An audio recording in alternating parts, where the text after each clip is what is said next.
झारखंड में राज्यसभा की 2 सीटों को लेकर सियासी पारा हाई है। जेएमएम और बीजेपी एक दूसरे पर लगातार हमला कर रहे हैं, तो वहीं कांग्रेस ने भी टेंशन बढ़ा दी। जेएमएम ने बीजेपी पर खरीद फरोख्त करने की मंशा जताई है, जिससे सियासी तपिश और बढ़ गई है। इसी पर देखिए एक रिपोर्ट।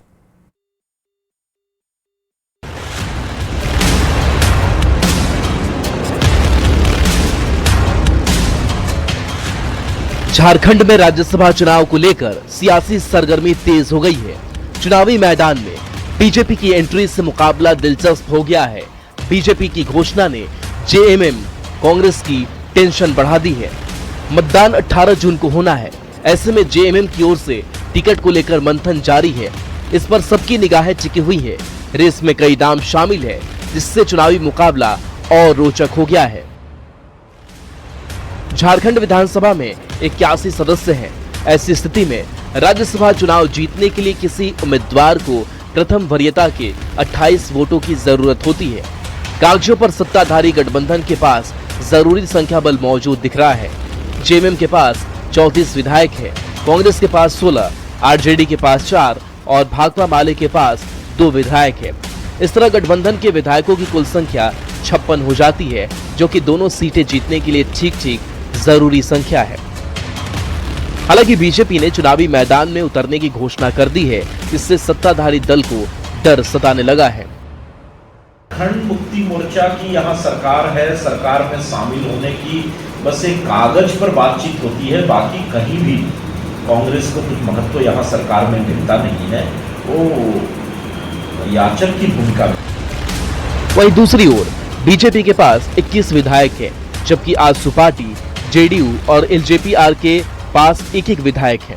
इस तरह एनडीए के विधायकों की कुल संख्या 24 हो जाती है। जरूरी संख्या बल न होने के बावजूद बीजेपी ने घोषणा की है कि वह इस चुनाव में अपना उम्मीदवार उतारेगी। जेएमएम और कांग्रेस को हॉर्स ट्रेडिंग की आशंका है। इस कदम से जेएमएम और कांग्रेस संभावित हॉर्स ट्रेडिंग को लेकर सतर्क हो गए हैं। जेएमएम ने चुनाव आयोग को पत्र लिखकर सतर्क किया है। चुनाव प्रक्रिया के दौरान पैसों के किसी भी लेन देन या कथित कदाचार पर नजर रखने की मांग की है। झारखंड में उनकी दाल नहीं गलेगी। थोड़ी भी नैतिकता अगर उनमें है तो जो आंकड़े हैं, 21 का आंकड़ा है, उसके बाद ये कहां से लाएंगे विधायकों की संख्या। तो स्पष्ट तौर पर दिखता है कि हॉर्स ट्रेडिंग होगी, खरीद फरोख्त होगी, लोकतंत्र एक बार फिर दागदार होगा। वहीं हेमंत सरकार में सहयोगी कांग्रेस ने भी एक सीट पर दावा ठोक दिया है, जिससे महागठबंधन में ही टकराव की स्थिति बनती दिख रही है।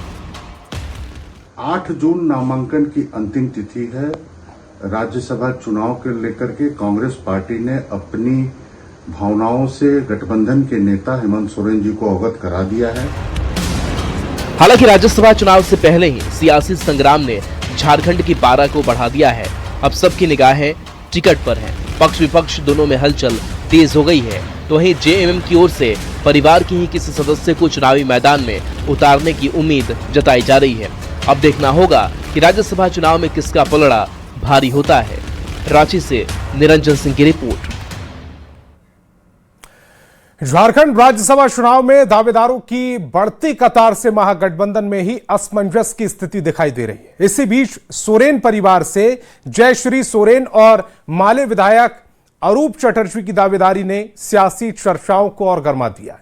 वहीं झारखंड सरकार को बाहर से समर्थन दे रही सीपीआई-एमएल ने भी राज्यसभा सीट पर अपनी दावेदारी पेश कर दी है।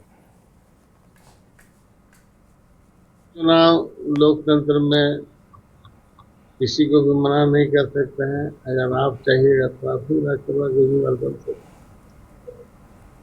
संख्या बल तो मायने रखता है, तो माने रखता है तो अपना सोच बूझ के अपना योग देगा।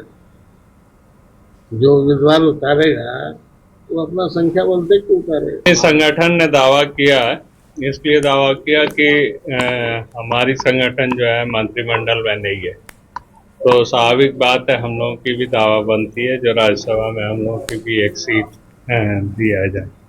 क्या कुछ सकारात्मक अब तक इस मामले में 2 दिन बाद माननीय मुख्यमंत्री महोदय से भी बातचीत करेंगे, जो इस मामले में वो पहल। और झारखंड के राज्यसभा की 2 सीटों के लिए होने वाले चुनाव को लेकर नामांकन की प्रक्रिया शुरू कर दी गई है। भारत निर्वाचन आयोग की घोषणा के बाद आज इस चुनाव के रिटर्निंग ऑफिसर बने झारखंड विधानसभा के प्रभारी सचिव रंजीत कुमार ने चुनाव की आधिकारिक घोषणा करते हुए अधिसूचना की प्रति सार्वजनिक की। इसके साथ ही 1 जून से नामांकन शुरू हुआ, जो 8 जून तक चलेगा। कल से स्टार्ट होकर 8 तारीख तक चलेगा और उसमें हम लोग रविवार छोड़कर जो है नामांकन जो है 11 बजे से लेकर 3 बजे तक लेंगे इसमें। और जहाँ तक नॉमिनेशन देने की बात है तो फॉर्म की बात है तो हम लोग अपने ऑफिस के माध्यम से भी प्राप्त कर सकते हैं और नेट पर भी अवेलेबल है, वो वहाँ से डाउनलोड करके भी वो कर सकते हैं। लेकिन सिक्योरिटी डिपॉजिट के रूप में उन्हें, जो जनरल कैटेगरी के लोग हैं उन्हें 10,000, जो SC ST कैटेगरी के हैं उन्हें 5,000 रुपया देना पड़ेगा।